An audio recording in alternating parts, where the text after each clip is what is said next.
ভিডিওটা সত্যিই অনেক সুন্দর, সবাই একটু দেখে যাবে। বোন আমার, 12 বছর 15 বছর বয়সে তুমি কেন বিবাহের পূর্বে আরেকজনকে তোমার শরীর ধরতে দাও?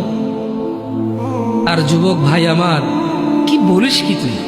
এই পৃথিবী আর পৃথিবীতে যা আছে এর চেয়ে মূল্যবান হচ্ছে এই মেয়েটা। তো এরকম মূল্যবান একটা জিনিস ওর ধরে ছুঁয়ে তুই ওকে ওর মূল্য কমিয়ে দিবি? এত বড় জুলুম ওর প্রতি তোর! তুই আল্লাহকে ভয় করিস না তাই বলে এতটা? কি বলিস তুই?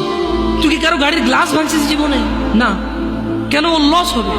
তুই কি কোনোদিন কোনো মানুষকে ঘুষি দিছিস? না, কারণ তাহলে ও বেচারা কষ্ট পাবে। তুই কি জীবনে কারো পেটে ছুরি ঢুকাই দিছিস? না, ও মরে যাবে, তাহলে ওর ফ্যামিলি ক্ষতিগ্রস্ত, লসে পড়ে যাবে। তুই কি কারো টাকা মারছিস কোনোদিন? না, তাহলে ওর ফ্যামিলির টাকার কারণে কষ্ট পাবে।